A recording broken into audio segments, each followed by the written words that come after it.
Thanks for joining me, everyone. Charles Moscowitz here. Welcome to the program. There you are. Ben Bergquan is my guest. He is an investigative reporter with America's Voice Live. Ben, thanks for joining me this afternoon. It's a pleasure to be with you, Charles. Now, Ben, you're out there on the street, really getting into the protest rallies. You've confronted Antifa before as a reporter. Let's talk about this most recent incident. What happened? Well, so my run-ins with the Antifa go back to 2017 in Berkeley. I'm here in California, and during that time, during the election, the lead up to the election, and then the subsequent President Trump being elected, I saw the rise of more violent radical leftists. They talk about the right-wing extremists. Really, what I've seen more often than not is left-wing extremists. And since then, I've got 13 stitches from being beat over the head with sticks in Berkeley, and my little top of my ear cut off and had to be sewed back on. And that was really kind of my initiation into what Antifa was. They claim to be anti-fascist, but in reality, they are the fascists. They just want to silence anyone who dissents with their communist, socialist, anarchist views.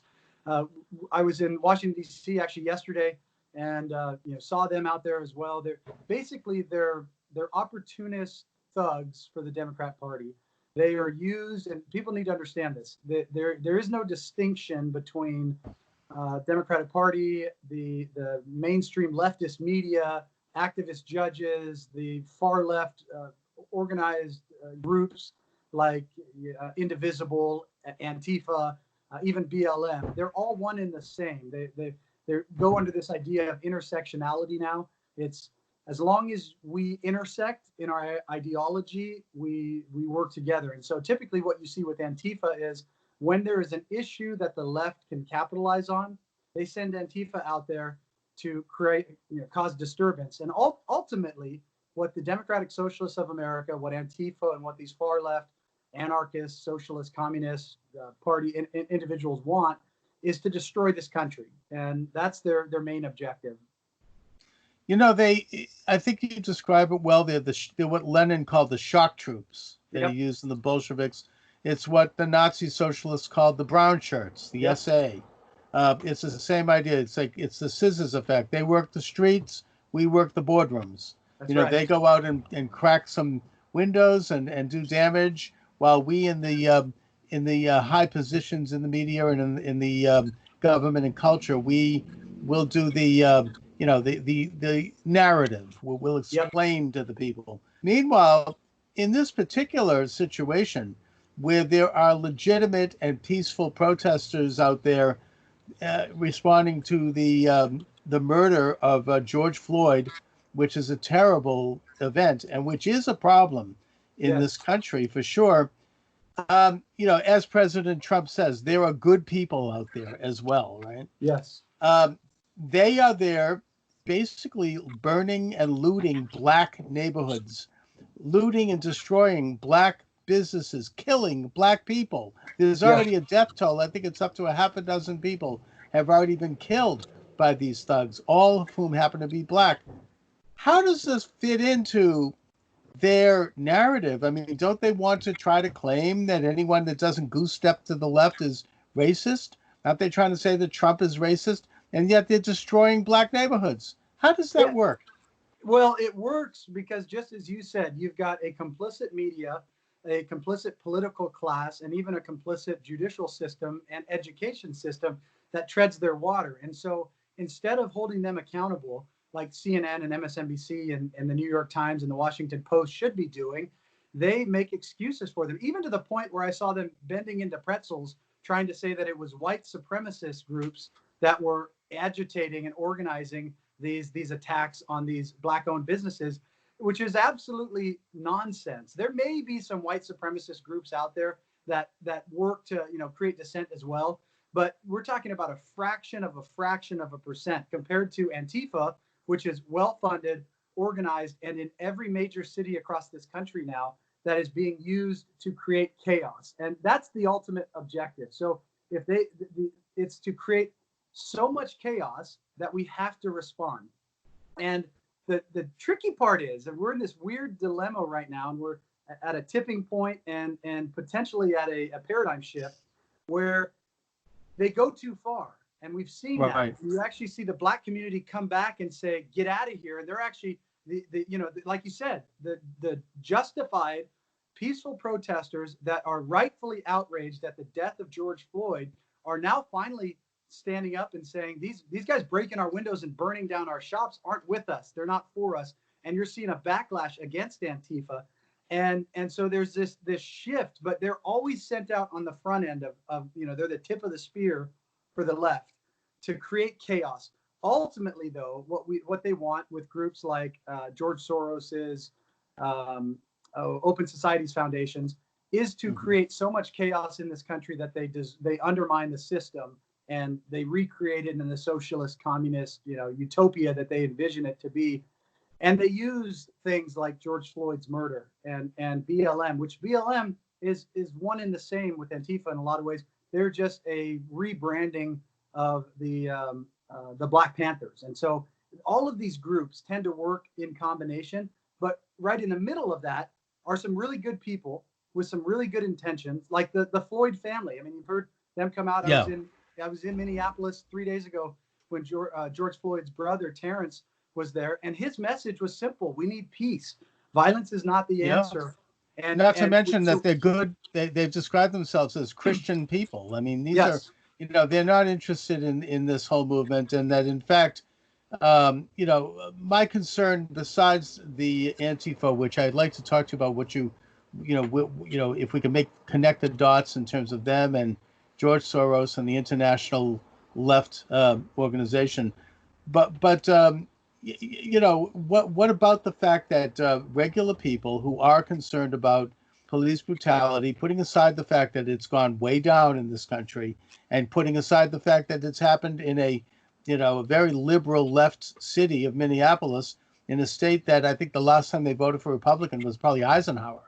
Putting that aside, what is the deal with they're agitating for this to be seen as somehow an anti-Trump movement? And aren't they bringing out young people who are duped and who are naive, who think that there's something somehow terrible about Trump, and that they are associating this in their mind with this terrible racist attack? This is all about the 2020 election. Everything Yes. we're seeing right now is about the 2020 election. The left is using this as an opportunity to attack President Trump. President Trump had nothing to do with George Floyd's death. And as you mentioned, you can't put it aside. Almost every single one of these cases, whether it was Michael Brown or all of the cases of police involved killing of Black men, whether it was justified or unjustified, tend to happen in Democrat-run cities or states. Right. And the irony of all of this is they always seem to get away with saying this is a problem, this is a Republican, this is because of white supremacy, this is because of Republicans like President Trump, this is because of systemic racism. Well, if that's the case, then that means there's systemic racism in the Democratic Party or in the Democrat-run areas. And if we need to fix it, that's where we need to fix it. But they always get away with it because they have a complicit media. To your point, though, this is all about the 2020 election. The reason why they're trying to connect it to President Trump is President Trump is doing more to unravel this cabal of globalist, socialist, communist, anti-American forces, the deep state, as some call them. Really, it's the enemies within that our founders warned us about.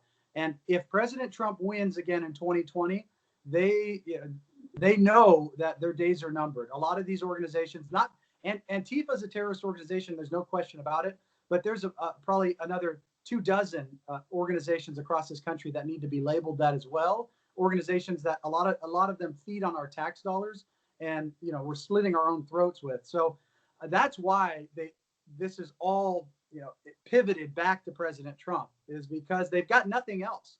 They had 3.5 years of a failed coup attempt. They had coronavirus, and America's going to be back on track. And now let's take the next tragedy and use it. And if George Floyd's death doesn't do that, it's going to be something else. Yeah, between who knows? now and I wonder. I shudder to think of what they're going to come up with next. And Ben, you really have put it better than I possibly could try to. I mean, it's this is, President Trump is putting America first. He's reasserting national sovereignty for America and for other nations to do theirs. He's improving the economy. He's doing all the things that he said he would do. And yeah, the deep state and the internationalists are absolutely freaking out. They've tried to claim that he's a Russian spy, and that dragged through for 2 years. That didn't work. Then came the perfect phone call and this and that. And now they have us all locked down for this virus to the point where they're not. I mean, I get it maybe for a week or two, but this is going to go on. They'll drag this thing right. I think Eric Trump said it right. They'll do it until the day after the election. That's right. I mean, I'm trying to reach the Massachusetts where I am, the health department, the city department in Boston where I am. They won't return my calls. I want to know simply, how long is this going to go on? They don't want to talk about it. They're not being honest about the whole thing. We know about these two phony reports about hydroxychloroquine that were published in the Lancet and the New England Journal of Medicine. America's two most prestigious medical journals published phony reports for the first time, and they were caught because hydroxychloroquine probably works. It probably is a good preventative, and they don't probably want us to know that. That's right. I mean, and now this. Now you have a terrible racist incident, and we're never going to hear the end of it. We're going to hear it every single day between now and the election. And there's not going to be anything done to actually reform police departments or to maybe stop burning and looting black businesses. It's all going to be propaganda and agitprop against really the mainstream of America, including minorities. And that's the saddest part about it, because there is injustice in the world. There is injustice, and there always will be. We're in a fallen world with fallen people. Until we get to heaven, we're going to continue to live in that. The saddest part, though, is they try to replace that with moral relativism, with their, really godless, evil ideologies that put more people in harm's way. So the real thing that everyone should be demanding and standing up for, and the thing that we need to be calling for, is equal justice under the law. Doesn't matter the color of your skin, doesn't matter how much money you have in your pocket.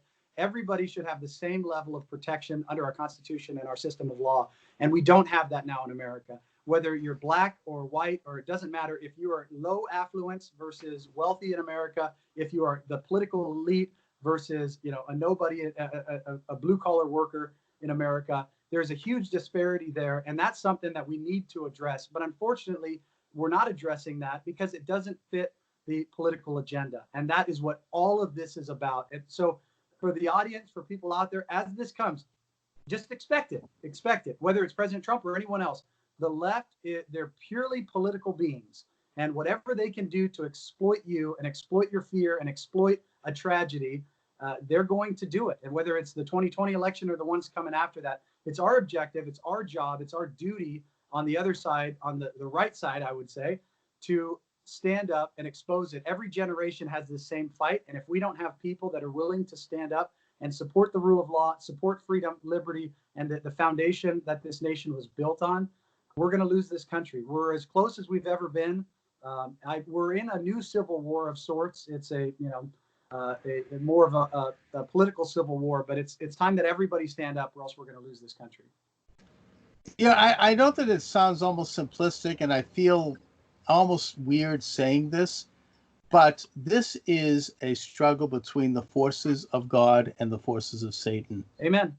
It really, I mean, it comes down to those who want to actually have sovereignty over their own lives and futures under God, those who want their nation to operate based on moral standards that protect people and allow people to be free, versus this really nasty and really sinister cabal that's made up of people in very high positions of power like George Soros and the people that run social media and really other corrupted elements, usually that really what the Occupy Wall Street movement accurately called the top 1%. Them combined with this very, very nasty coalition of people on the street, like Antifa. These people are racist. They're anti-Semitic. They are anti-business. They're anti-American in every sense, and they want to tear down the country in every chance they can get. Yes. You're absolutely right. The foundation of this, the foundation of our nation, the foundation of our Constitution is our God-given inalienable rights. And that's why for 100+ years, we've seen the progressive left in America try to tear down God, remove God from our social fabric, tear God out of schools. Now, instead of having prayer in schools, you have moral relativism, you have restorative justice, where a kid can literally beat up a teacher and be put back into that same school and have virtually no consequences. You wonder why school shootings are up. You wonder why the Black community is failing. It's because we've removed God from our society. We've replaced fathers at home and we've replaced God with more government. And it's doomed to fail. But that is what it is. We're in a battle of good versus evil, spiritual forces, principalities, and powers of darkness. And it's up to those that shine the light to stand and shine that light. Absolutely. I mean, a perfect example is the murder of George Floyd. I mean, the man who murdered him had already murdered other people, and he had been let go by a very morally relativistic district attorney in Hennepin County by the name of Amy Klobuchar. So, these people are on the street because liberals apparently think that there's something warm and fuzzy about letting them go out and then commit these horrible crimes. Anyways, Ben, let my listeners and viewers know where they can read your column and where they can listen to your program and everything else. AmericasVoice.news is our website, AmericasVoice.news. You can also find us on Pluto TV and Dish Network, channel 219. All right, Ben Bergquan, I want to thank you for joining me. Let's do it again. We should stay in touch, especially as things develop. And have a great afternoon. Yeah, you as well. Thank you, sir. Thanks a lot, Ben.